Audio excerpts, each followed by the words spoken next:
Live now.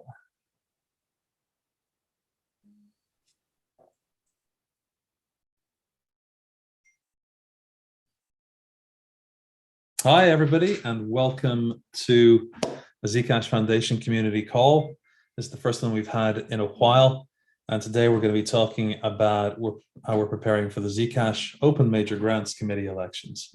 This is really an information session for people who are thinking about running for the committee, or who are interested in finding out more about the process. Let me just let Ryan and Danica know that apparently there are people waiting in the waiting room to be let into the. There we go. There's some more people coming in. Terrific. Just to introduce myself, I'm Jack Gavigan. I've been executive director at the Zcash Foundation since February this year, and this is my first experience of running a ZOMG election, so it's as new for me as it will be for most of you. We're going to start off today. I'm going to give an introduction to ZOMG and an overview of the process and how things went this year. We were hoping to have Mind Zcash join the call, but I've just had notification that he will unfortunately not be able to make it. So I'm going to call on Holmes and Christopher to speak and to talk about their experience of being on ZOMG, warts and all. So there's no need here to pretty things up. We also have a former ZOMG candidate, David Campbell from the Electric Coin Company, who ran as a candidate in last year's election, and the whole point of this is to provide information to everybody. So if you have questions, please submit them using the Zoom chat to Alex Bornstein. So you want to go down to the bottom of your screen. There's a little chat window there. Send it to Alex Bornstein instead of to everybody, and he'll be putting them into a document which I'll then bring up later to go through. Right, let's get going. We'll start off. I'm going to talk a little bit about the background to this whole process and to the Major Grants Review Committee, or ZOMG.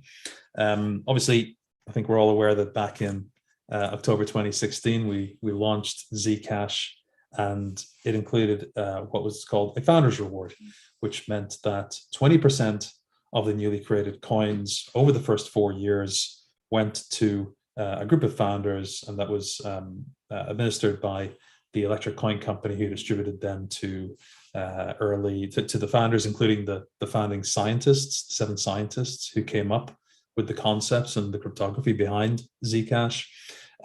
Also employees of the Electric Coin Company, and some of the investors who had funded the development of Zcash. Now, that was always ever going to last for 4 years, and if nothing had changed at that point, if no action had been taken, then the founders reward would have ended, and there would have been no further funding to continue developing and improving Zcash. So in January 2019, Mind Zcash, who runs the community forums, raised the topic of what would happen after the end of the founders reward, and discussions began on the forums about the idea of creating a dev fund and what that might look like. And the process that emerged was that a bunch of different people drafted proposals, came up with ideas, and kind of drafted ZIPs, a Zcash improvement proposal, which is a kind of a formal way of specifying information relating to or changes to the Zcash protocol. So I think there were something like 13 ZIPs drafted, and the process got interrupted for a while whilst there were some discussions between the foundation and ECC about what would happen with the Zcash trademark. In November of 2019, those issues got resolved when the ECC donated the trademark to the foundation, and there was an agreement about how that trademark could be used and what sort of how changes to the Zcash protocol would happen going forward. And then there was a set of voting by the Zcash Community Advisory Panel. There was also voting on the forums, and I seem to recall that there was some minor signaling that I don't believe many, if any, minors actually participated in. So the that initial round of feedback indicated very, very clear support for a dev fund. So the foundation and ECC worked together to come up with a final proposal from the proposals that the three individual proposals that had received some level of support. They presented a final proposal to the community with some questions still to be resolved by the community, and the community accepted the proposal and specified the little changes that they wanted to make. And this is a screenshot of the result of that vote. Do you support the ZIP 1014, which specified that there would be a dev fund? Yes, 77 votes, and no, 11 votes. There was also voting about how the dev fund should be allocated. So we gave various options about the balance between the Electric Coin Company and the major grants slice of the fund, with the Zcash Foundation receiving 25%. And then finally, there's been a lot of discussion about how major grants should be administered. And we asked the foundation asked the community whether the foundation should have authority in terms of deciding how major grants should be directed, or whether the community should elect a committee to do that. As it happened, that particular vote ended up being completely deadlocked. So in the end, the foundation decided that in the interest of ensuring that major grants funding would be allocated in a manner that was independent of influence by the foundation, or indeed ECC, they decided to support the idea of having a major grants review committee that would be elected by the community. So ZIP 1014 is the document, is the piece of legislation, I guess, that establishes the Major Grants Review Committee, or ZOMG, as it has since been rebranded. The dev fund is split into three slices. 35% goes to the Bootstrap project, which is the nonprofit that owns the Electric Coin Company. 25% goes to the Zcash Foundation. The largest slice, 40%, goes to major grants. And the major grant slice is administered by the Zcash Foundation, in the sense that the foundation receives it and takes care of it as a restricted donation.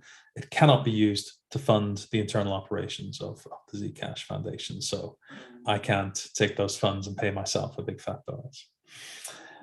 Major grants are subject to approval by this 5-seat Major Grant Review Committee, which is to be elected annually by the Zcash Community Advisory Panel, as evolved and made more independent and representative of the Zcash community by the Zcash Foundation.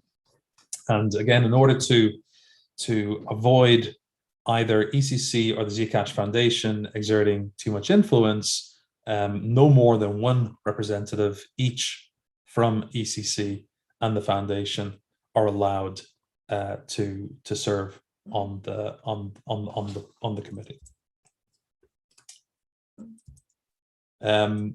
Some of the terminology that is in there in ZIP 1014 about the purpose of the major grant slice is that it's for large scale long-term projects. So this is what they mean by major grants. It's intended to fund independent teams, i.e. not ECC and definitely not the foundation, to perform major ongoing development or other work for the Zcash ecosystem. Its priority should be given to grants that bolster teams with substantial either existing teams or teams that are looked to be set up for ongoing existence. I'm not just doing a single project and then moving on, but operating over time, and setting them up for long-term success. And finally, major grants should be restricted to furthering the Zcash cryptocurrency and its ecosystem. Now, in practice, what ended up happening was that, having consulted with attorneys and all that sort of good stuff, the foundation, with agreement from ECC, decided to establish the Major Grants Review Committee as a technical advisory board of the Zcash Foundation. The Zcash Foundation already had a grants platform using the grant.io open source software, and it has been adopted by the Major Grants Committee and has been tailored to better suit their needs over time. Now, later on, we'll obviously hear from Holmes and Chris, and Danica, if you could just make sure that they're able to unmute themselves. But currently, just at a very high level, the committee meets every 2 weeks for 1 hour to discuss applications. However, I believe that in between, there's lots and lots of back and forth between on Signal and discussing asynchronously. The foundation provides a resource, that's Danica, to take the minutes that end up getting posted to the forums. And since Alex joined the foundation as COO, he also joins in order to act as a liaison with the foundation to provide support, field any requests that the committee has. We will also very shortly be announcing that we have hired an ecosystem relations manager. I literally spoke to them less than an hour ago and got a very enthusiastic yes from them about accepting the role. And they will be, once they come on board, they will also be joining those meetings, and they will be providing the support to ZOMG that I think we all agree has been sorely wanting up until this point. You'll notice that I've described this role as an ecosystem relations manager when the role that was advertised was a communications and ecosystem relations manager. That's because we're also going to be hiring a head of communications, who I also spoke with earlier and who has also accepted the role. So we are staffing up the foundation to make sure that we adequately support the committee, and that the underestimation of the workload that they were expected to do gets resolved. Now, the foundation, as ZIP 1014 specifies, the foundation administrates the major grant slice of the funds. So we take custody of those. We handle KYCing the grant recipients, which is necessary from a legal and regulatory perspective. We make the grant payments, and we've recently taken over assessing milestones with an escape hatch that allows the committee to step in and take control at any point. You know, the point of the foundation support is not to in any way influence or make decisions about which grants get funded or which milestones get paid out. It's merely to provide support so that we reduce that burden on the grants committee. As I said, we don't seek to influence their decisions. We do provide, I would say, advice if there is a risk that a grant may cause regulatory problems, and we reserve the right to veto a grant if the foundation judges them to violate the law or to cause us problems for our 501c3 nonprofit status. I'm sure we all agree that we don't want that to get lost. To date, the foundation has not vetoed any grants whatsoever. So the first Major Grants Review Committee was elected last year. Five seats were filled, and the major grant slice began accruing funds when the first halving occurred on the 18th of November last year. In January of this year, Sarah Jamie Lewis stepped down from the committee, and the next candidate in line, DC, declined the role because he had taken on additional responsibilities at ECC. I also like to think, DC, that the prospect of me leaving meant that you decided that taking on the MGRC role would be too big as well. But certainly he had taken on a wider role after he had not been elected to MGRC. And the next person in line was Michelle Lai, who accepted the role, and that's how we ended up with the ZOMG committee that we have today. When they got started, they decided that Major Grants Review Committee was a very dry name, although I managed to get used to MGRC as a quick way of describing it. But they decided to adopt the brand Zcash Open Major Grants, and that's how we've been referring to it ever since. Now, their term will be coming to an end in a few months, so it is time now to get the pipeline ready for electing the next committee. And the first thing to be aware of is that nominations are now open. To find out what you need to do, you need to go to the forums, you need to announce your candidacy. You don't need to be nominated. Anybody can stand, anybody can put themselves forward, but you have to do it before the 15th of September. So you've got 2 weeks. On the 22nd of September, so in 3 weeks' time, we will host another live stream, and we will invite all the candidates to participate. I appreciate that some candidates, in fact, hopefully some candidates will be in inconvenient time zones. It'd be great to get a spread of candidates around the world like we do today. But we'll try and get all the candidates onto one call. We're probably going to be constrained to this sort of time slot, and it'll give the community an opportunity to ask them questions. On the 27th of September, the ZCAP poll will open, and it'll stay open for a couple of weeks. And then on the 11th of October, we'll close the poll, and we'll have a result that indicates who our new committee is going to be.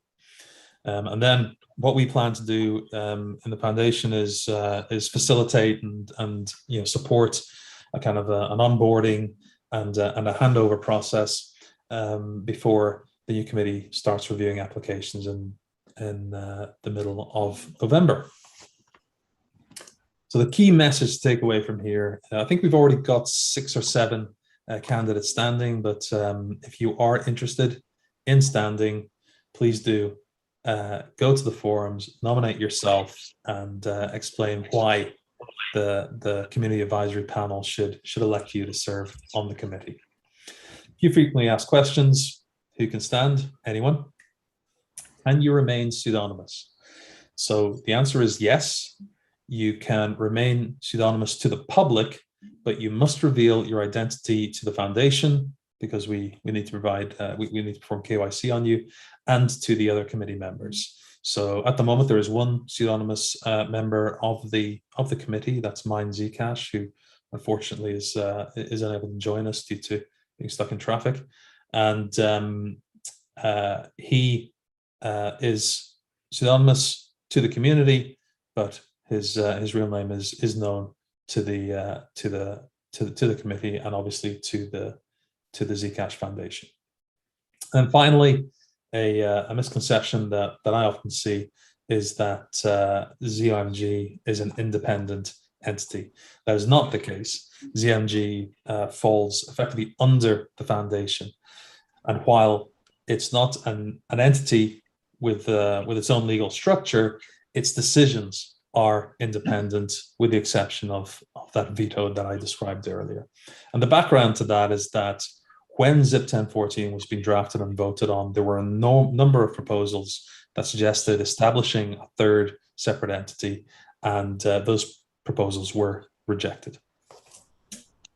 So, issues and challenges. I think, this all sounds great and wonderful, but I think, as has become clear on the forums over the past week or so, there have been some teething issues.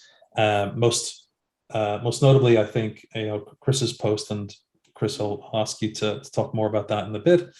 But it's clear that our original time estimate of what would be required was too low for this startup phase. We estimated that it would be 5 hours per month, and during the period in the early part of this year where I took over as executive director, I was focused on other, what I believe to be more pressing priorities for the foundation, and I wasn't in a position to be able to properly pay attention to these issues and address them. We're fixing that. As I've just told you, we've made offers to 2 people, and they have both verbally accepted.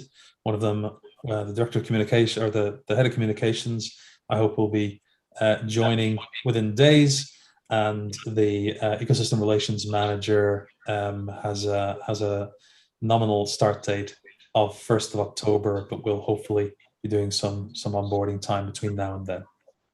So we are staffing up.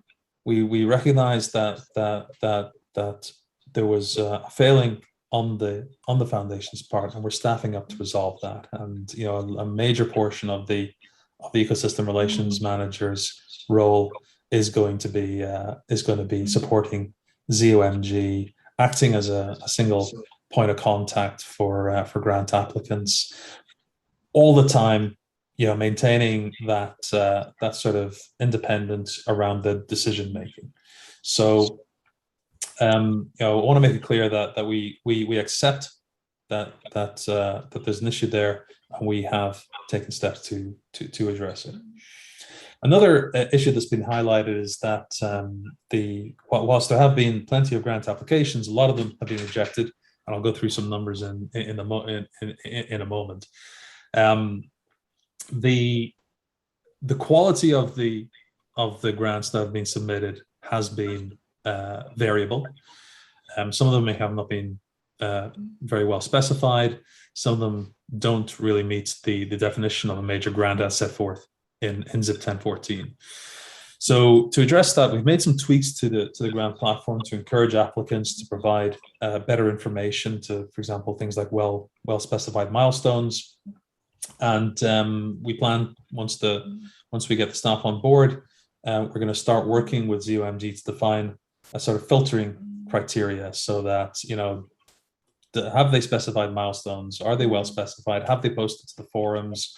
All these sort of tick box items that that we think we can take care of without, again, impacting that independence. And we'd probably present that information to the committee and say, look, we have held off adding these 3 grant applications to the agenda because they haven't met these criteria. Again, just want to emphasize that we don't plan to use these filtering in any way to impact the independence of the committee's decision making. We just want to make their jobs easier, so they're not spending time looking at applications that clearly don't meet the relevant requirements. Also, I think that we can do a better job of promoting ZOMG, of making it known that there are these funds available. And once we have onboarded our new head of communications and ecosystem relations manager, we're going to start looking at how we can do that and how we can reach out to the ecosystem. And we've also had buy-in from ECC about working together on that to make introductions, and also I plan to be talking to them in the next couple of weeks about how we can potentially better support the committee by providing some kind of expertise when it comes to technical assessment of grants. So the summary here is that there have been issues. I think anybody would expect a new organization like this to encounter teething pains and growing pains, but we are taking significant steps to address these. Now, the numbers worth of grants and paid out just over $1 million. They've reviewed 54, 19 grants have been approved, 17 grants rejected, and 14 withdrawn. And I think it's fair to say that many of those that were withdrawn were because the feedback from the committee was indicating that there were issues with the application, or that they were likely to be rejected. 4 grants are currently under review, and there's one new grant has come in that hasn't yet started being reviewed. We've paid out just under 1.1, so that means that our future grant liabilities are 1.3 million. Following discussions with the committee and in particular input from Chris, we began hedging that US dollar exposure so that if the price of Zcash suddenly drops, we don't suddenly find that the future commitments mean that it sucks up all of the Zcash coins that have been allocated to this slice. That current balance in dollar terms is just over 1.3 million. It covers the whole of the future grant liabilities. But just to be clear, grants are paid out as shielded Zcash.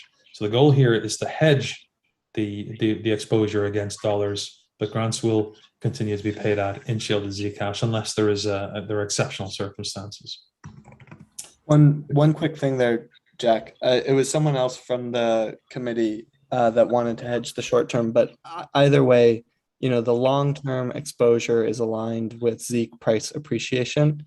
Like the overwhelming treasury pool is long Zeke, and then it's just the short-term liabilities that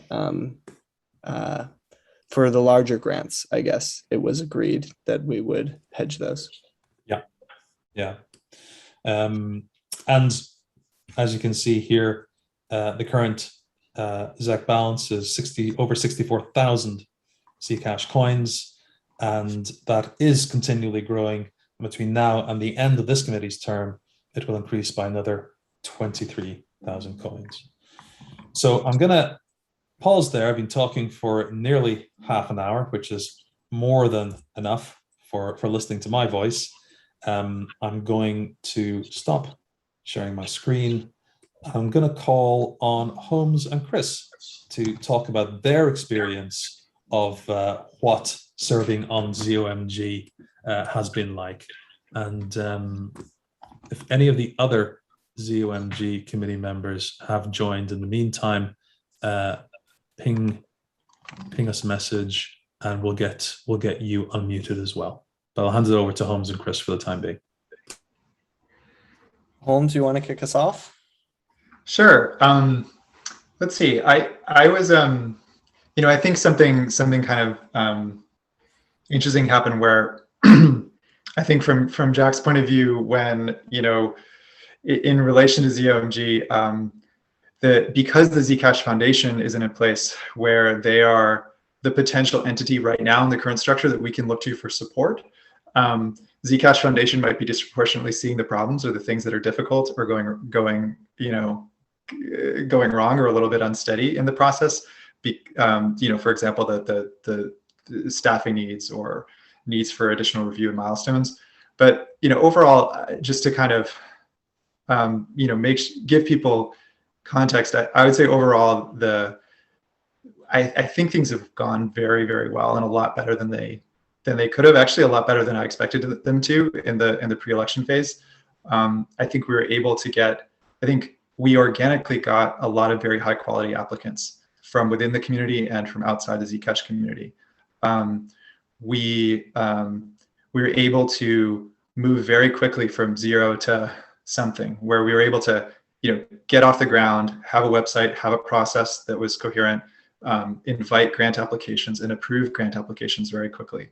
I think we approved our first grant application within, I want to say 2 months of the election, or maybe 2.5 months of the election, if I'm not mistaken. But it was fast, and that is as 5 people who had, I think in most cases, except maybe within the Zcash forums, never met each other before. So we came together, we're sort of thrown into this mix and this meeting, much like this one, and had to bootstrap essentially an organization from nothing. And we were able to get the grant flow going and get money to some of the community's leading projects, like the different wallet app teams, and to some outside projects to get them oriented around Zcash and supporting Zcash, such as the Tor team, very quickly. And I'm really proud of, all of our role in making that happen. But I'm really proud of how well that went. And so I think, yeah, I'm really excited now that we'll have this additional staff person support. And I'm also excited that this question of expected time commitment for elected members is getting discussed, and that there's openness to compensating people for more time. But I think those were, at least to me, those potential issues were visible to me in the election process. Like I'd run a nonprofit before, I'd interacted with funders, and I knew that funding is hard work. You don't just sort of push a button and say yes to things. There's a lot of discussion that goes into it before and afterwards, and a lot of relationship management that goes into it. And it takes time. It's almost like a hiring process. It just takes a lot of time to maintain those relationships. And so I think, it was pretty clear to me that we would need someone full-time supporting ZOMG, or we would need, more sort of fully part-time ZOMG members. Although I actually lean towards the first scenario, where there's part-time members supported by staff. And I'm really glad that we are getting there before the first year is over. So I think the way that you do these things when you're coming in and building a process from scratch is you try to dive in and do what and execute on the mission as quickly as possible. Just try to move in that direction, and do it in a way where you're ready to get your hands dirty, do everything yourself, and just sort of find out what the problems are as you go. And then as you see the patterns and the problems and the weak points and the places where you need help, then you need to start allocating resources to those areas. And I think that's sort of how we've proceeded. And so I think, a lot of the stuff Jack was talking about the struggle to hire, and, it took longer than expected. I think that's just sort of part of the game. That's how this stuff goes. You kind of go to war with the army you have, and then figure out how to, sort of send resources to weak points. And that is, yeah. And so I think, I don't know, I could sort of hand the mic over to Chris, and maybe I might have some other thoughts. I think the most important thing for this call is to make ourselves available to anyone who's running who has questions. I won't be running again. And so I'm very excited that there are great people who are thinking of running again. I've already seen some candidate announcements. And we need you. Like, it's really important that there's a very robust and diverse candidate pool for people to choose from. That's what's going to make this process work. And it's really all about the people and the energy. So I hope we can answer your questions. Thanks, Holmes. And I believe the other three ZOMG candidates are all in the midst. There's been some confusion around this, but are in the midst of deciding whether they will be running again. And all three couldn't make it, for one's traveling, one's in traffic, and one had a medical situation. So I'm sure they'll be around to answer other questions. Similarly, from my perspective, I think ZOMG went well. I think there was a lot to do in the first year, and we did it. And that took a lot more time than was expected. And hopefully the future ZOMG time requirement is less than this first year was. But even that being the case, I have put forward on the forum to 4x the communicated time commitment. So just to dimension it, right now, it's 5 hours per month, which is 1 hour per week. And we meet for 1 hour every other week. And so, and then there's, a lot of prep time that goes into reviewing the grant so that we're prepared for the meeting every other week. And then there's a lot of background conversation around like managing the ZOMG as a, sure, it's not independent of the ZF, but it is its own form of institution or group with its own communication channels and its own brand and its own intents. And that all takes time. So I've put forward on the forum to 4x the time commitment. So that would be 20 hours a month, which is, 5 hours a week, which I think gives good buffer.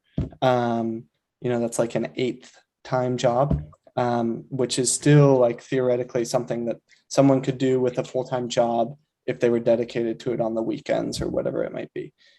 So still able to be filled by, say, a hobbyist with a full-time job on the side. Alongside that 4x time commitment, I also think for people to take this seriously, there should be a 4x increase in pay. So right now it's $500 a month. That would be to $2,000 a month. So 24K a year.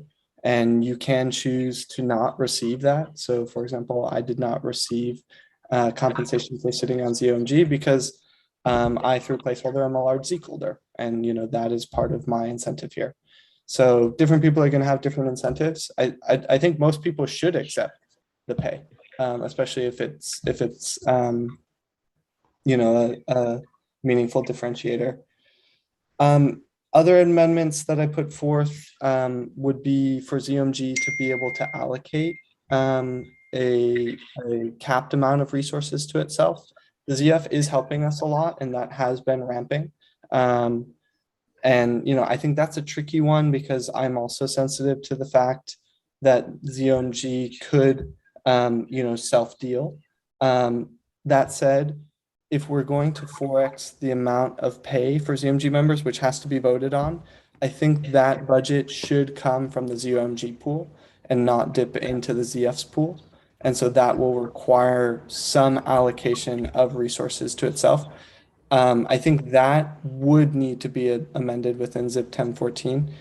The only other thing that I haven't publicly stated yet, but that I'll state now and add to the forums, is I think these elections should become rotating. I think there's too much turnover and anxiety around a whole refresh of all 5 members every year. And if we had this election be, 2 members are going to get elected for 18 months, 3 members are going to get elected for 12 months, and then following that, there will just be annual elections.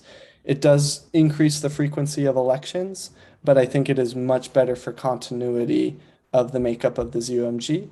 And so then the handovers become a little bit less turbulent.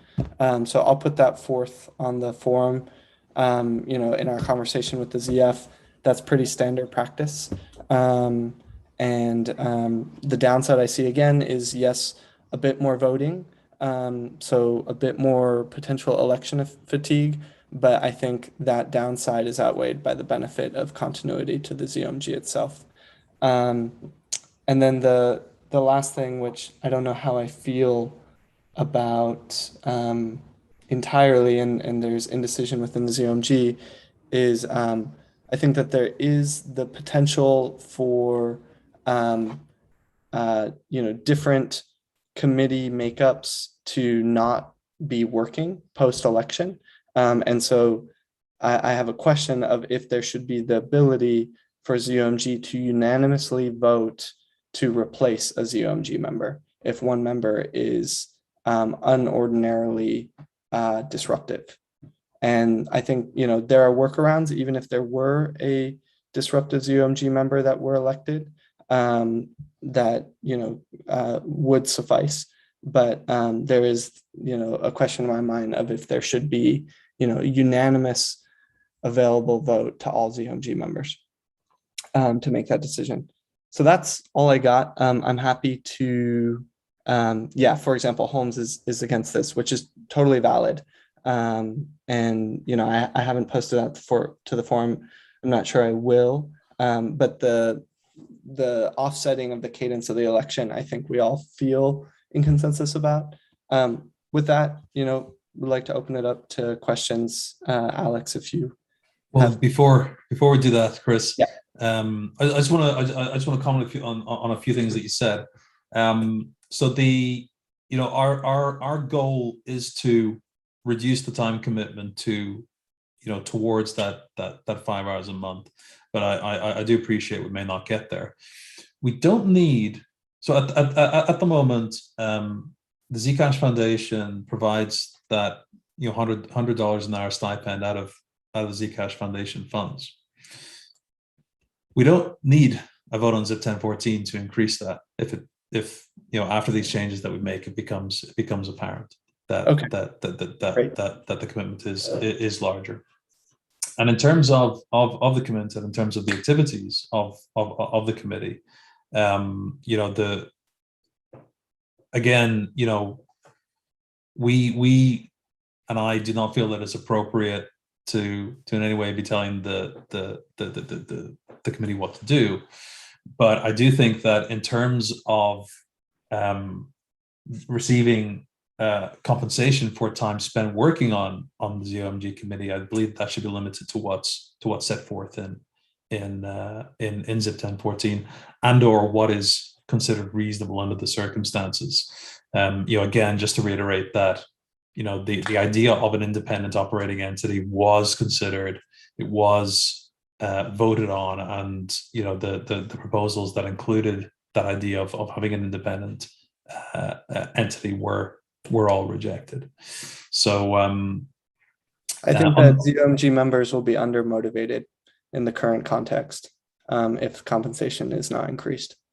Okay, like I said, that's when we onboard these new staff and review what the outcome of that is, then I think we can discuss that. And the foundation has the ability, and I am open to increasing the expected number of hours on the basis that it falls within the remit of what ZOMG is intended to do. And before we go to questions, I also want to call on DC to so DC obviously coming from the ECC, he also ran as a candidate last time, and so DC, do you have anything that you'd like to talk about in terms of your experiences running as a candidate, and what your sort of perception of how ZMG has operated, the challenges that it has faced, and what your view as an outsider is on some of these issues? Great, thanks, Jack. Can everyone hear me okay? Wonderful. Yeah. So first off, hats off to Jack for taking us on that history lesson. I think it's been a kind of wild ride to get to where we are now. And I'm really, really pleased and proud of all the progress that the inaugural ZOMG members made to date.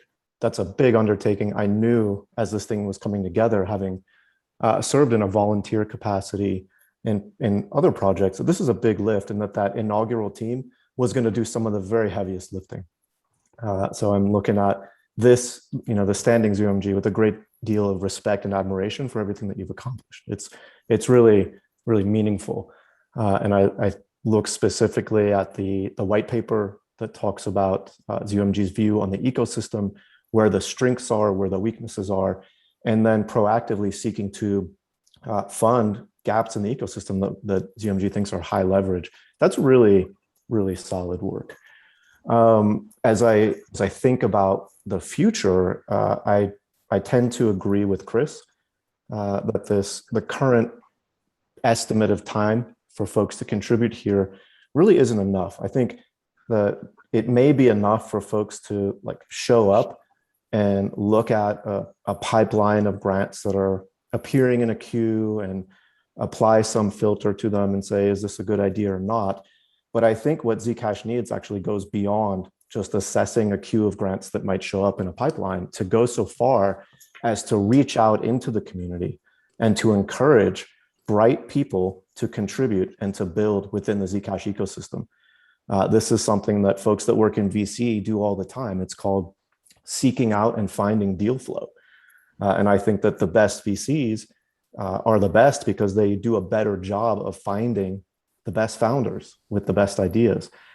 So I'm really opposed to the idea that ZOMG sort of just puts their feet up and waits for the good grants to roll in. I think we need to think bigger than that. And I think Chris is on the right track with let's increase the commitment of time and resource. Now, there's a very valid question. I think, Jack, you've done a commendable job to date of basically keeping the whole thing within the contours of ZIP 1014. This is what we have that represents the will of the community, but at a very particular point in time. And quite a lot of time has passed since then. So I think that it is admirable and proper to adhere to ZIP 1014, but also to encourage community members to propose amendments to ZIP 1014 to help us keep our governance fluid going forward. So just because ZIP 1014 says we can or can't do something, doesn't mean it's not worth asking the question and seeing if we should change the way we're doing things going forward. So that's my take on where we stand. Again, I want to offer very sincere appreciation to ZOMG. You folks did a really fantastic job to date, and I really look forward to the foundation managing this process of seeking successors. And I also think that having greater continuity down the track so that all 5 members don't stand for re-election at the same time makes quite a bit of sense as well. Continuity is super important. Thanks. Yeah, and if I could jump in quickly, I completely agree with DC's pointing out that there's a dynamic nature to this, and that as we moved into working on ZOMG, we learned about what that process would be like and how it would go and what it would need, and I think we know a lot more about that now than we did when these things were being discussed in the abstract. And so I do believe it's very important and appropriate for that knowledge, those learnings that we kind of run into in the course of doing our work, to get folded back into the sort of codifying document that founds the whole thing on some time cycle. And it's not like we're going to be voting on these things every month. That would be crazy. But every year, every couple of years, I think the sort of state of the art in how ZOMG is operating and what they need to operate should get folded back into the founding charter. And I appreciate there's reasons to worry about that and be afraid of those moments, because it is scary to kind of put the basic structure of everything back in the hands of the community for voting. And it's also a lot of work to manage that process. And Zcash Foundation, frankly, bears that work. And, this year at a moment of transition, I can see where that'd be really scary to kind of take on the management of that. But I think it needs to happen. And as to the time commitment, one way to think about it is going into a meeting, and this is with the volume of grant applications we've had, it takes about an hour, and that's racing through it to get a sense of the incoming pipeline before the meeting. It takes about an hour for the meeting. It takes about an hour after the meeting to do the follow-up that you need to do with grantees, to give them a polite note saying why you accepted their grant or why you declined their grant. That could be done by support staff potentially, but there's something about that contact. And right off the bat, you have 3 hours there per meeting. Now, another really important piece of funding and being a funding organization is relationship management. Money is delicate, right? And when people are facing the prospect of getting or not getting money, or aren't sure about how they're getting money, that's a very delicate and vulnerable position to be in a lot of ways. And so sometimes you just need to make the time and space to talk to someone, whether that's on the phone or in spending a lot of time in the forums. And that was actually a lesson we learned really early in the process when there were some misunderstandings. And we had to adapt and do more synchronous communication just to make sure we were aligned with some of the grantees that would bring the most benefit to the Zcash ecosystem, through our funding. And that takes time, and it's not every week, but when it happens, it takes time. And so right off the bat, we've blown through the 5 hour a month, cap. And that's just at a minimum. And if we're talking about the stuff DC is talking about going out to other organizations and leveraging our personal networks to try to bring in more grantees, more potential grantees, more applicants that are, among the most skilled and qualified, or researching who could potentially apply, and, the qualified teams out there that have the talent we need for the different priorities, or even just identifying those priorities. The work that went into the white paper immediately blew past everyone who was involved, which, in ML, I believe, was leading a lot of that. That just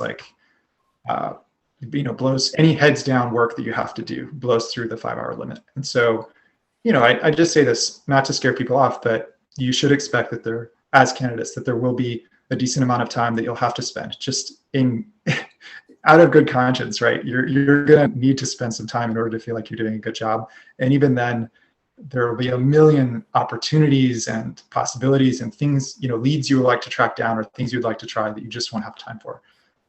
Even with the support of the staff that's coming in. So I think the 5 hour limit is just beyond not realistic, and we should be aware of that. And that, as much as it's nerve-wracking perhaps to reopen this ZIP 1014 conversation, I think targeted amendments to it based on hard-won learnings are going to be very helpful to the process. That way we can, codify some of the lessons we've learned into the process so that new ZOMG committees don't have to go through the same problems. And to be clear, I'm not suggesting that ZIP 1014 is set in stone and that it's never going to change.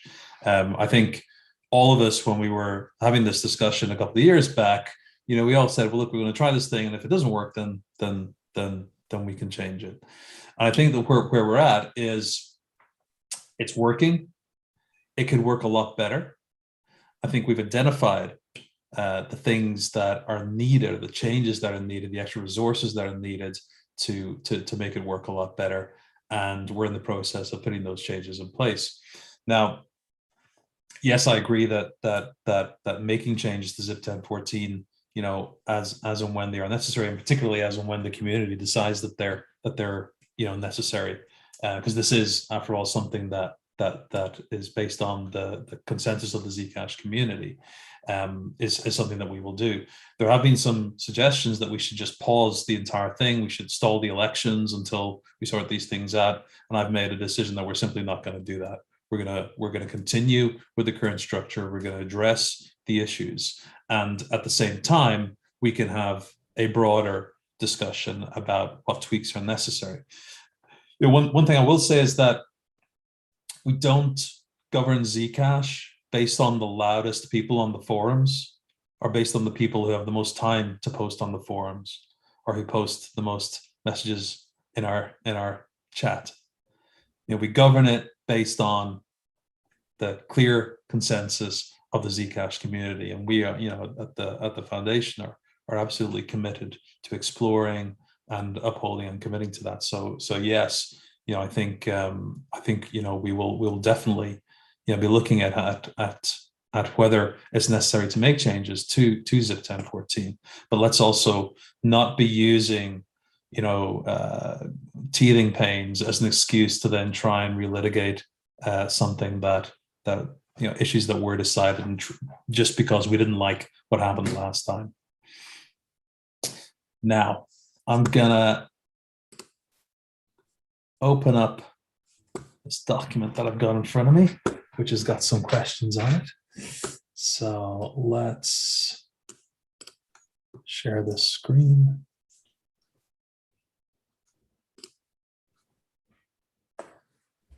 One participant can share at a time. Okay, that would be me. I want to share.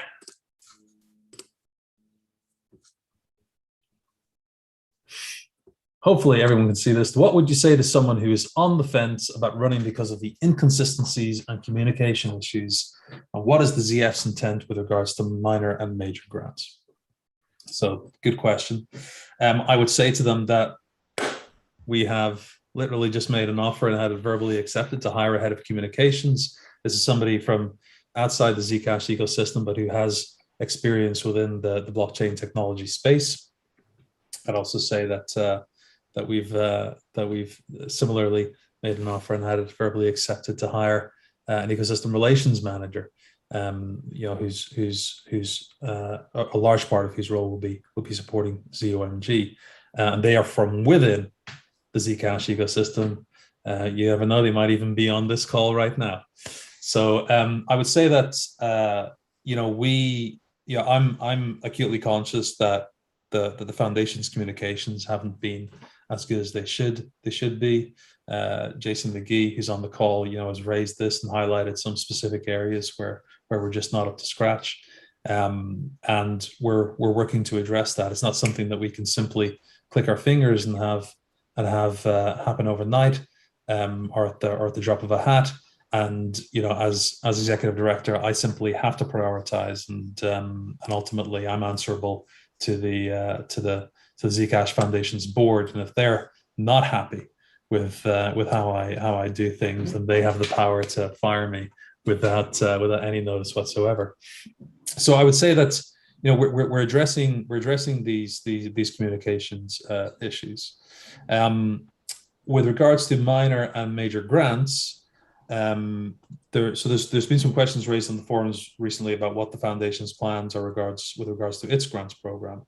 that has been quiescent since late last year, since I think Josh Cincinnati left the role of executive director, and again, this is something that has been on the back burner, something that we definitely 100% plan to resume making grants, but I suspect that they will end up being a lot more focused, a lot more aligned with specific goals or specific priorities that the community is interested in seeing addressed. And we've recently had this poll where we went out and asked the community what they think the priority should be in both the short and the long term for Zcash. So I think our grant making is going to be more focused in the future. It's not going to be just anybody who has an idea will be submitting a grant application and having it funded if it's a good idea. It's going to be very, very more focused, so that we start to move some of these priorities that the community is keen to see happen forward. Hopefully that answers the question. Are there any requirements or limitations for someone that wants to remain pseudonymous? Could I actually jump in and answer the last question a little bit? Sure.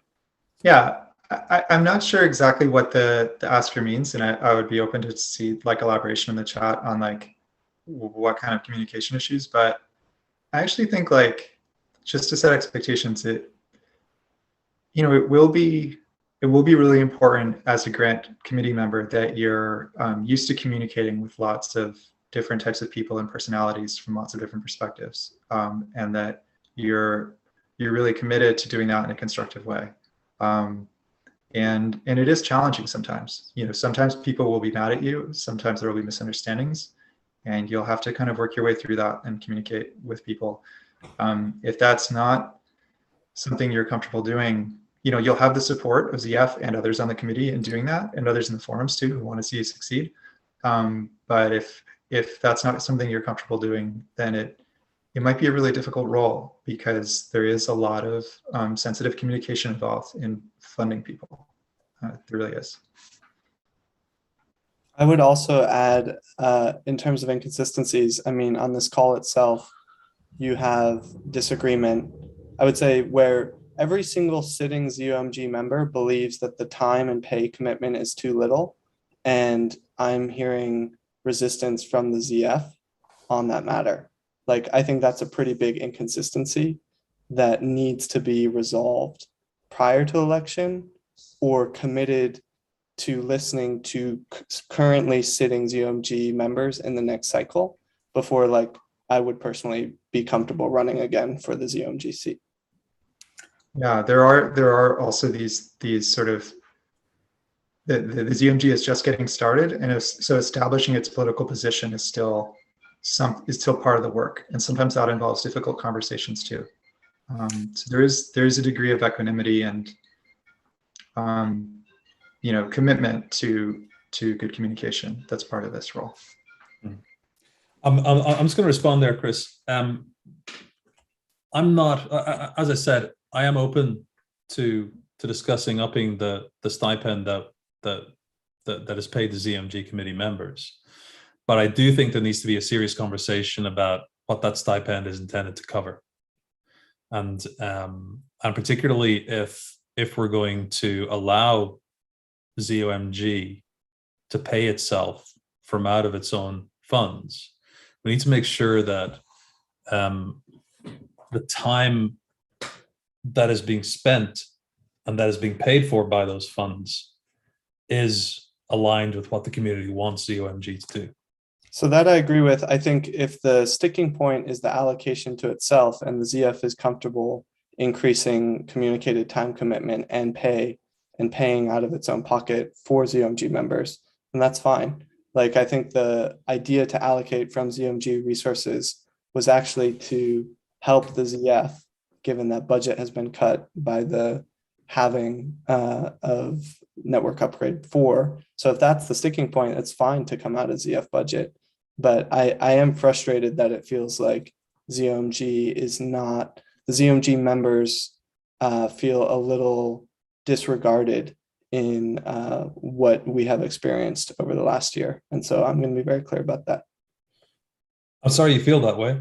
I think that over the past few months, we've taken, a lot of steps. There've been asks, some of which we've said yes to straight away, some of which we haven't, for various reasons.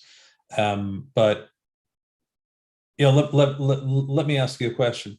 From say March of this year to today, has the support provided by the Zcash Foundation increased, would you say, significantly or in a minor way? So, I mean, I think that's a separate question to what I'm getting at, which is more ZOMG's political standing within, its ability to communicate its own needs versus for its voice to be represented by the ZF. I think that the ZF, I am appreciative of the ZF's work and contributions, and I think that we are heading in the right direction. Regardless of the resources the ZF is providing, if you want really committed ZOMG members, then they need to have a voice that is not overruled by the ZF. I think there we come back to the core question of whether ZOMG is its own independent entity. And I think it's fair to say that, way back when we, first met, when I first onboarded as ED and first met the ZOMG, I got the impression that there was a clear expectation on the part of at least some of the ZOMG committee members that they had the ability to unilaterally progress ZOMG towards becoming an independent entity. And I felt that it was appropriate to point out that was not permitted under ZIP 1014, and that any changes any changes to ZIP 1014 would need to be presented to the community. I think the timing hasn't worked out. I don't think it's a good idea to try and make these changes just a few weeks before I don't think the election happened. Ever operates under a unilateral context. I think we're always happy to push voting to the community. The post I've put on the forum is to amend things for the next ZOMG members under the existing structure, which would be time commitment, pay, and then a rotating election for continuity. All other questions are for future ZOMG members, but my goal is to set up future ZOMG members in the existing structure for success. I think there's an important principle here where, just to underline it, that Chris pointed out, which is that if you want people's best and full-hearted contribution to an effort, you have to give them trust and power. And I think we see that with, the amazing thing about this process is that the process has given the community, the ZCAP, a lot of trust and power, right? And because we've given them that trust and power, they've taken their job of voting for ZOMG members very seriously. And as a result, I think we got a really good committee in the first round, and I hope we'll get another good committee. And I think the quality of candidates coming in will depend in great degree on whether they see themselves as being given trust and given power. And so this question of independence is central to that. I really think that the best and most healthy role here is for, in some transitional phase at the beginning, Zcash Foundation to be creating an institutional container for ZOMG to keep things from going entirely off the rails and to resolve some of the logistical problems of, who holds the keys, right? And questions like that, as well as to offer support so that this democratically elected body isn't under so much strain that it collapses. I think the best thing that Zcash Foundation can do is create a container within which as much latitude as possible is given to the elected, the community elected members, and in which where the container is offering support, but not restriction or resistance. Because as soon as the container starts creating restriction or resistance, the participants will start disengaging, and you'll start because they won't be receiving trust and power, and you won't see the same degree of participant quality. You won't see the same degree of participant, even participant involvement and vigor in their participation, because people get discouraged. And you won't see the community's intent in the people they elected coming out in the end result of the project, or at least not without as much resolution. And also, I want to be really aware that, you know, it's sort of we're taking up a lot of time to discuss this on this call. I think Chris is doing it intentionally. I think I'm doing it intentionally. I think Jack is doing it intentionally. But it is, I think we're all deciding to do that because we all feel it's important. And I agree that it is important. So, I mean, you know, I think many of us here agree that it's important. So we're doing it. But, you know, it is taking away from the Q&A time. And I hope folks forgive us that. It is just an important thing that needs to get sorted out. And you should be aware that if you're running, you will be part of sorting this out. And you'll have at least the support of all of the former ZOMG members and many of the current ones in pushing for this sort of paradigm that I laid out, I think, where you have as much trust and power as possible to determine the future of this thing and to do the best job you can. I think you'll have a lot of people's support in the community for that. So, yeah. I just want to very quickly respond that, you know, first of all, in terms of independence and the power to make decisions about grant allocation, you know, I hope that both Holmes and Chris, and speak up now if you disagree, you know, will recognize that the foundation has not in any way stepped on that. That's true.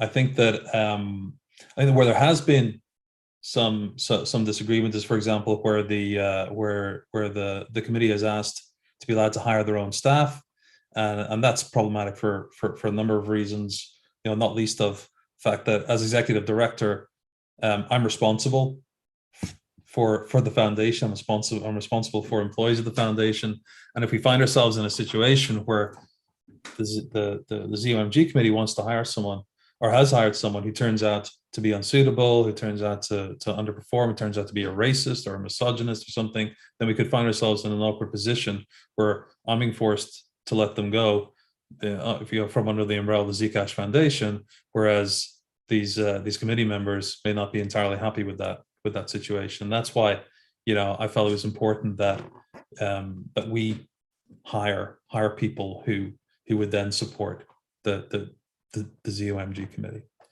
But like I say, let's move on with the questions. Are there any requirements or limitations for someone that wants to remain pseudonymous? So, as we've already mentioned, Mind Zcash is a pseudonymous member of the committee. You're allowed to run as a pseudonymous candidate.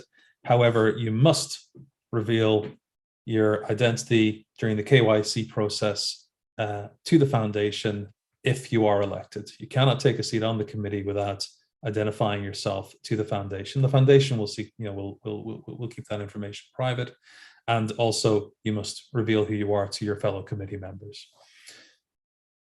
And that's it. Those are the questions that were submitted. Holmes, you've said, can people avoid KYC if they decline funding? That's not our policy at the moment.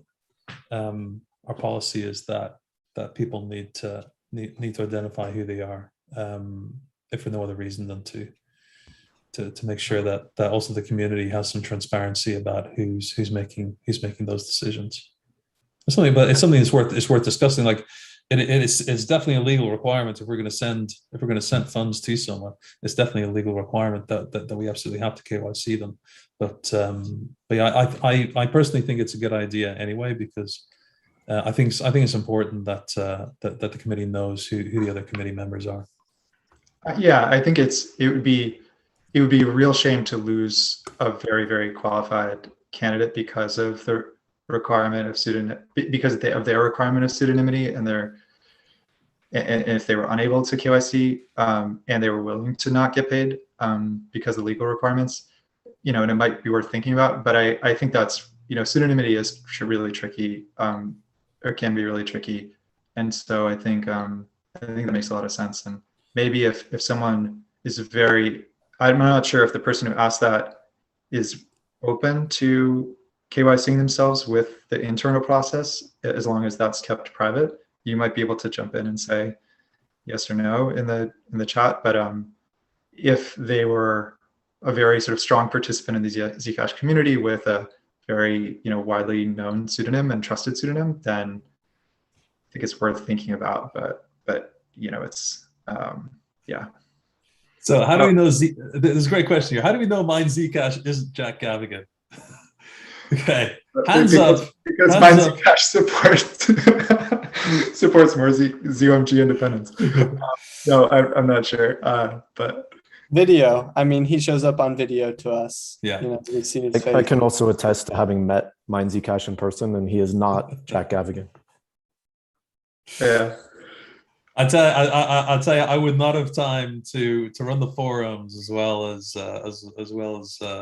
run the foundation. It's a very difficult one. But yeah, like the person who asked that the question about pseudonymity is in the chat there. You know, can you say whether being required to reveal your identity, undergo KYC with the foundation would actually prevent you from running as a candidate? And they can just post it in the chat. It would not prevent me. There we go. So yeah, I think also when we're looking to make changes to some of these policies and procedures, it's important to think, you know, what is the reason the policy is in place, and what is the downside that it's addressing, and then what is the benefit to removing it. The downside that the KYC has in place, particularly with regards to the payment, is that we ensure that we avoid discovering that we have inadvertently made a payment to a sanctioned country or a sanctioned person, and therefore end up being shut down by the powers that be. So, you know, some of these things, you know, we do have, you know, as a legally constituted organization within the United States, we do have some very serious obligations that we have to fulfill, and people may not always agree with the policies and the laws that impose those obligations, but if we fail to follow them, you know, there can be very, very serious consequences. And again, you know, it's often easy if someone is posting on a forum to say, why don't you do this? Why don't you do that? But actually, the reason that we hire professionals, the reason, for example, that we hired Alex as COO is because he's got, you know, an awful lot of experience working with 501c3s and can help ensure that we don't fall into the sort of traps and pitfalls that I, as someone who has zero experience before joining the foundation of this space, would all too easily, you know, accidentally fall into. Yeah, and that's those complexities, those burdens that US-based 501c3s face are really serious. I know because I've also run a US-based 501c3, and you spend a lot of time talking with tax lawyers and figuring out what you're allowed to do and not allowed to do around a lot of questions. You know, incentives for hires, performance incentives for hires is one that's really sensitive. Any type of funding of political work, for example, if the government was trying to ban Zcash, hypothetically, or if our government was trying to hypothetically ban Zcash, which is, you know, I say hypothetically kind of in jest because it's sort of a reality. When you fund political work in the US as a US-based nonprofit, you are under a lot of severe restrictions. So anyway, I think one way to see those restrictions is as an opportunity for that could be tapped by ZOMG becoming more independent. I think that comes with a lot of risk too, right? A ZOMG that was purely, you know, a group of unknown people with a multi-sig entrusted to receive this, you know, this payment and then be responsive to the committees, to the currently elected committees' requests, is a structure one could imagine that would not come under the restrictions of US tax law and could fund, for example, grassroots lobbying to defend Zcash from the US government if we needed to do that, if it came to that, without risking losing its organizational status, which Zcash Foundation would risk if in the current setup ZOMG funded grassroots activism. So I think it's worth thinking about that. I think Chris and I and others on ZOMG agree that it's worth moving very, very cautiously to that point. But that's another question that I expect you'll be thinking about if you're on ZOMG.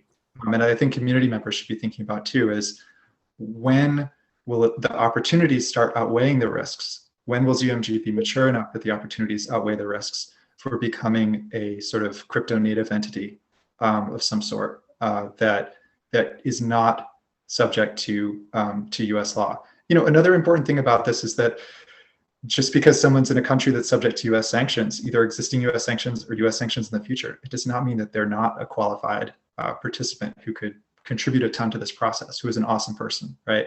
And we might have candidates that would be excluded from this process because they couldn't receive the payment because they're in a sanctioned country. We maybe in the future can do better than that and have a structure that's independent from US regulations, which again, eliminate lots of certain types of risk, but also create other types of risk. And so there's a question of when in the future those two curves intersect and we end up with more opportunity in going independent than risk and downside. Yeah, I think one of the things to bear in mind is the cost involved in setting up a new entity. We put some rough numbers together based on what it costs just to run the foundation. Sort of the various lawyers' fees, etc. And we estimated that with just 2 employees, with an ED type and a COO. And then like running a grants platform. I haven't got numbers in front of me, but it was a fairly comprehensive, so salaries, benefits,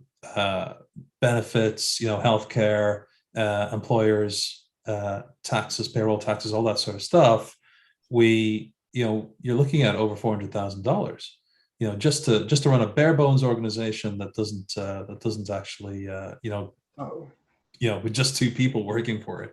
And so yeah, there's the cost aspect there as well. One other risk that I'd say we need to be super conscious of is and this is partly specific to the US jurisdiction, but is the SEC. The SEC since the new head has taken over there, they're quite aggressive. They've been actions are sort of no actions or agreements that have been put in place under the previous administration are starting to be reneged on. And my understanding is that the new head has got quite a dim view of cryptocurrencies. So we need to be super careful about things. And it doesn't take much to contravene some of there's a very good framework published by the SEC of the things that they look at to decide whether a digital currency or a digital token is a security. And those are things that we need to be super careful of. And I've given advice or cautioned the ZOMG when they've looked at ideas that could potentially put us in danger there. Holmes, I think you were going to say something. Yeah, just what I was noting in the chat, that just to be super clear, I do not think it is a good idea to start another 501c3 nonprofit for ZOMG. That would be a terrible idea. It would be a total waste. It would be throwing away everything that ZF gives us, taking on a huge cost, and we'd probably mess it up. I think the crypto native structures though are potentially extremely low overhead. The overhead really in a crypto native structure is not the money, and there's zero regulatory overhead. It is the risk that you take on of total catastrophic failure, like everyone with the keys running away with the money or something like that. I don't think the ZOMG should even have the keys in that model. I think there should probably there should be other individuals holding the keys with the intent to support ZOMG in its funding decisions. But anyway, a crypto native structure would have very low overhead in terms of cost, on paper cost, and regulatory overhead. Its overhead would be in risk. And the question is, how adequately do we think we can mitigate that risk? But yeah, I totally agree with Jack, and I think everyone agrees with Jack that it would, and I think the community overwhelmingly agrees with Jack too, that we don't want to start another conventional organization. It would be ridiculous. There are some very loud voices in the forums, very high-profile voices who are suggesting that we do exactly that. But let me. Don't know if you guys can see that question. You said a little bit ago that you'll be changing how you decide which grants to fund. they've been more focused on certain proposals than others. Could you say more about that? So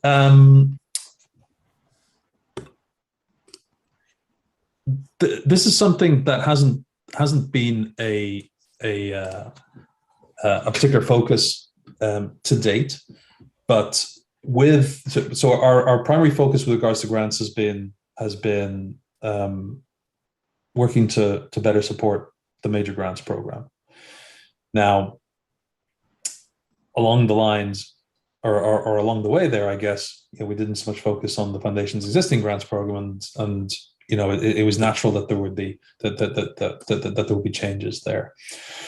So when I talk about focusing more on certain proposals than others, let me bring up another window, which I happened, fortunately, to have ready because I was playing around with these numbers this morning when I closed the poll. But bear with me. Here we go. This is so new that it's still an untitled spreadsheet. So, there were questions posed in a recent poll about the ZF board appointments, about whether we should reopen nominations, and the overwhelming feedback was that we should not reopen nominations, and that we should that the ZCAP was happy with the group of people who had been who were currently in place. The next two questions were about short-term priorities and longer-term priorities. So these were four ideas that had been mooted, had been discussed, and the idea here was not to have any kind of formal statement of what Zcash is going to do next. This was really an opinion poll, but whilst these are advisory polls, the Zcash Foundation takes them very seriously. For example, had there been a vote to reopen nominations for the Zcash Foundation board, we would have reopened nominations. Now, that doesn't mean that the people who get nominated necessarily end up on the board, because it's still an advisory poll. But we, as the foundation, commit ourselves to certain actions, or may commit ourselves to certain actions based on the advice that we receive from the community. Now, here, this was a bit more of an open question. What does the community think the short-term priorities should be, and what are the longer-term priorities? And here, there's a very clear big green slice here under question 2 of 46.7% of people believe that we should add support for user-defined assets to Zcash. That's something that the foundation came out or kind of advocated for earlier this year, and I think DC jump in here and wave furiously at me, but I think it's something that ECC are super interested in working on too. In the longer term, adding programmability to Zcash is the most popular option. So these are, and again, I literally put together these numbers this morning just to have some way of viewing it. There's also a large contingent who are in favor of moving away from proof of work, which is something again that the foundation thinks that we should move Zcash towards a more environmentally friendly mechanism for achieving blockchain consensus.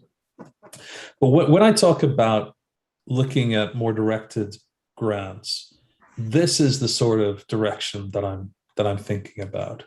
So, for example, one of the ideas that we had, and given the sizable support here, for moving away from proof of work, we may well do this, is going out to relevant organizations and or individuals who are experts in consensus mechanisms and saying to them, if Zcash were to move away from its current consensus protocol, proof of work, what should we move to? If the goal is to be more environmentally friendly, what are the options that are out there? Obviously, proof of stake is the big one, the obvious one, but that brings its own downside. So what are the implications of the various options. What are the advantages, downsides of them? What do they mean, for example, for concentration of wealth in the Zcash ecosystem? If we move to proof of stake, then the big Zcash holders are suddenly gonna be accumulating even more. So that is the sort of that is the sort of scenario where I could very easily see us coming up with an RFP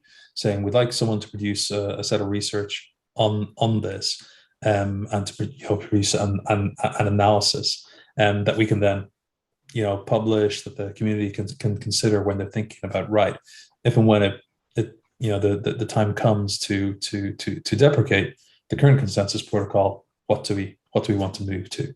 So when I talk about being more focused, I think that's the sort of thing I mean. I would add to that I think as an incoming member, you should be very clear about what your priorities are in your candidate announcement and in the candidate calls that come up. You should definitely attend those, and make sure that the people who are considering voting for you are really well informed as to your priorities. And once you're elected, you should keep those priorities, and unless there's a really good reason for you to change your mind. I came in with the declared intention to fund wallets, and because I thought that was important, and I pushed for funding wallets. I wanted to do other things too and wasn't able to, but that was one big one. And so I think the community makes its voice heard in lots of different ways, and the election is one of them. And their choice of person and their choice of someone's sensibilities and someone's experience is another. So, if you have a really high quality team coming in with a proposal that's very compelling, and it's not part of the priorities you thought you were going to have, I would encourage you to accept it, to go for it. Because you won't always, there's something about serendipity. But I would assure you that in the existing structure, you will really have the power to decide, and you're accountable to the people who vote for you. Cool. Well, we are running up against time, and whilst I think it'd be great to continue this discussion, unfortunately, Chris has to go, and it's very, very late here in the UK. It's very dark outside. So I want to give Chris and DC an opportunity to say any final words that they'd like to utter. Run for ZOMG if you feel inspired. Yeah, folks, thanks for your time and attention. I really look forward to seeing this new committee come together and to work constructively with ZF and with ECC to make Zcash all it can be going forward. Thanks. Yeah, and I just want to reiterate that we will absolutely be working with both the present and the next ZOMG committee to address the concerns that Chris and Holmes and others on the committee have raised, and looking to address how we can start to look at a process for making changes to ZIP 1014 if the community deems that it is appropriate. Thanks, Jack. Bye, everyone. Okay, thanks everyone, and we'll see you in a few weeks when we're back for the Q&A with all the candidates.